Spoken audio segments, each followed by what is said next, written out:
अस्सलाम वालेकुम। मैं हूं हमज़ा मुनीर और आप देख रहे हैं यूट्यूब चैनल एक्सटीज नोट्स। आज हम जिस टॉपिक के बारे में बात करेंगे एलएलबी पार्ट 4 कॉन्स्टिट्यूशनल लॉ हमारा सब्जेक्ट है और इसमें हमारा जो केस लॉ है वो है हमारा Zafar Ali Shah and other versus general Pervez Musharraf chief executive of Pakistan, PLD 2000 supreme court 869 इसकी सिटेशन है। बैकग्राउंड अगर हम देखें तो आफ्टर द कारगिल वॉर, ये कारगिल वॉर जब ख़त्म हुई, there was element of mistrust between Mian Mohammad Nawaz Sharif and general Mohammad Pervez Musharraf. ठीक है, जब कारगिल वॉर ख़त्म होती है उसके बाद क्या होता है, मियां मोहम्मद नवाज शरीफ के दरमियान और मुशर्रफ के दरमियान थोड़ा सा कुछ मिसट्रस्ट हो जाता है and Pervez Musharraf went to Sri Lanka for official tour. वो श्रीलंका जाते हैं अपने ऑफिशियल टूर के लिए on 12 October 1999 when Pervez Musharraf is was coming back on the order of the Nawaz Sharif he was not allowed to land in Pakistan. जब वो वापस आ रहे होते हैं नवाज शरीफ एक ऑर्डर पास करते हैं कि जी उनके जहाज़ को पाकिस्तान में उतरने ही ना दिया जाए। Nawaz Sharif appointed general Ziauddin Butt as a chief justice of Pakistan, और उनके होते हुए वो क्या करते हैं कि उनको कहते हैं उनका जो है ना चीफ जस्टिस, क्योंकि वो सब प्राइम मिनिस्टर थे, उन्होंने नया आर्मी चीफ भी अनाउंस कर दिया कि आर्मी चीफ भी होगा। Army denied to obey the order of the new army chief. तो क्या होता है कि आर्मी जो होते हैं, आर्मी डिनाई कर देती है कि वो जो है ना हमारे जब एक टाइम पे जब हमारे एक आर्मी चीफ़ हैं तो उसके बाद उसके होते हुए हम दूसरे आर्मी चीफ़ को नहीं हम लोग को अडॉप्ट करेंगे, और दूसरे आर्मी चीफ़ की ने बातें मानने से इनकार कर दिया, उनका ऑर्डर्स मानने से इनकार कर दिया। With the help of the different generals Pervez Musharraf landed in Karachi airport, और काफ़ी जनरल्स की हेल्प की वजह से क्या हुआ कि उनके लैंड करवाया गया जहाज़ को। कहाँ पे? कराची एयरपोर्ट है। Army took over the country, army ने टुक ओवर किया कंट्री को, और मार्शल लॉ वाज इम्पोज, और मार्शल लॉ इम्पोज कर दिया गया मुल्क। And government of Nawaz Sharif was dismiss, और जो नवाज शरीफ की गवर्नमेंट थी उसको डिसमिस कर दिया गया। Proclamation of the emergency order 1999, एक ऑर्डर पास किया गया on 13 October. Pervez Musharraf address the people on 1 October 1999। 1 अक्टूबर को क्या हुआ कि 1 अक्टूबर के एक ऑर्डर उन्होंने पास किया और साथ ही उन्होंने गवर्नमेंट को एड्रेस किया, वो लोगों को एड्रेस करते हुए new order was passed called proclamation PCO, जिसे हम कहते हैं पी जो है ना प्रोक्लमेशन इमरजेंसी ऑर्डर 1999 पास किया। Constitution was suspended in this order, constitution को सस्पेंड कर दिया गया इस ऑर्डर के अंदर। Pervez Musharraf assume to be chief executive of Pakistan, और उसको अज्यूम किया गया कि वो चीफ जस्टिस होंगे पाकिस्तान के। ठीक है, उसके बाद क्या हुआ कि यह इमरजेंसी ऑर्डर किया, उसके बाद PCO किया। Another order named PCO was passed and it was declared that the constitution is suspended, but it will be tried that the country should be governed according to constitution as soon as possible। उन्होंने कहा कि देखिए constitution को फ़िलहाल के लिए हमने suspend कर दिया, पर इसका हम कोशिश करेंगे कि जितनी जल्दी हो सके हम लोग इसको जो है ना कॉन्स्टिट्यूशन को एज़ अर्ली जो है ना हम लोग दोबारा इसको बहाल कर दें और इसी के अंदर कंट्री को ट्राइड किया जाए। ठीक है, चलाया जाए।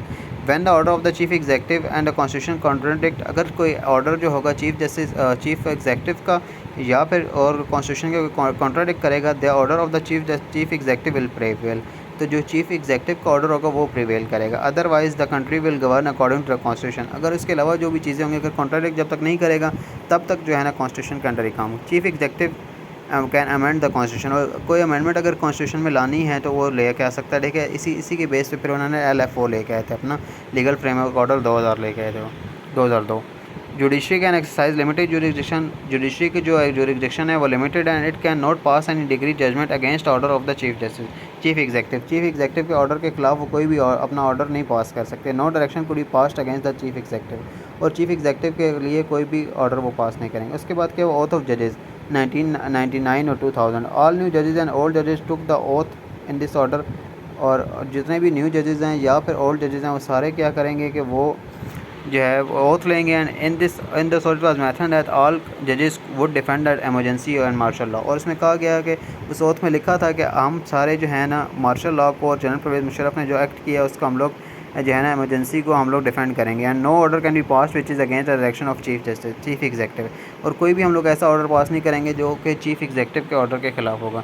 ज़फ़र अली शाह ने क्या किया, इसको चैलेंज कर दिया। ज़फ़र अली शाह हुआ था member of parliament at that time, member of parliament थे, उन्होंने चैलेंज कर दिया इसको सुप्रीम कोर्ट को in the supreme court article 184(3) के तहत। ठीक है, उन्होंने 100 मोटो का कहा। ठीक, question was answer to be supreme court after PCO what are the power of the supreme court of judicial review, के इस PCO के बाद जो सुप्रीम कोर्ट की क्या पावर्स रह गई हैं, सुप्रीम कोर्ट के पास जुडिशियल रिव्यू की क्या पावर्स हैं। The validity of martial law was Pervez Musharraf was challenge, और उसकी क्या वैलिडिटी है जो कि मार्शल लॉ इम्पोज किया गया। ठीक है, judgement of Supreme Court it was it was the full court judgement headed by the Irshad Hasan Khan. Irshad Hasan Khan ने इनको एडिट किया था। Supreme Court answer that the powers of the judicial review are the inherent powers of the judiciary. उन्होंने कहा कि ये judiciary की inherent powers हैं। No law can give these power give और टेक दीज पावर। कोई भी आपका जो लॉ है वो ना ये पावर ले सकता है और ना ये पावर्स दे सकता है। No power judicial review are restricted और एंडेड, और किसी भी तौर पे रिस्ट्रिक्टेड और एंडेड नहीं हो सकती। Martial law can not be validated under the doctrine of necessity that was applied in the Nusrat Bhutto case. Martial law को हम लोग कभी भी उसके ऊपर डॉक्ट्राइन ऑफ नेसेसिटी के ऊपर कभी भी नुसरत भुट्टो केस के अंदर जो हमें कहा गया कि वो उसके ऊपर हम लोग इसको वैलिडेट नहीं कर सकते। And validate martial law of the general Zia-ul Haq, ठीक है, Zia-ul Haq because the circumstances were different. Zia-ul Haq वाले जो मार्शल लॉ के अंदर भी हम लोग नहीं कर सकते, जैसे उसको ज़िया-उल हक को उसमें वैलिडेट किया गया था उस टाइम पे डॉक्ट्राइन ऑफ नेसेसिटी पे, इस तरह हम इसको नेसेसिटी के बेस के ऊपर नहीं कर सकते। The only clash were different the case the only this is the only clash of to persons. ये सिर्फ दो पर्सनस का क्लैश है आपस में, ठीक है, बिटवीन द मियाँ मोहम्मद नवाज़ शरीफ एंड जनरल परवेज़ मुशर्रफ। ये दो लोगों का आपस में मियाँ मोहम्मद नवाज़ शरीफ का और जनरल परवेज़ मुशर्रफ का आपस का क्लैश है।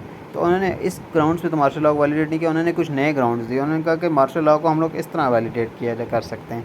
प्राइम मिनिस्टर मियाँ Mohammad Nawaz Sharif involve in the corruption, कि वो कहते हैं कि मियाँ मोहम्मद नवाज़ शरीफ करप्शन में इन्वॉल्व हैं and with all federal public officers, जितने उसके federal and the corruption is on peak in the country. और कंट्री के अंदर करप्शन थी वो पीक पे थी। इकॉनमी ऑफ जो थी ना वो कोलैप्स कर गई थी मुल्क की।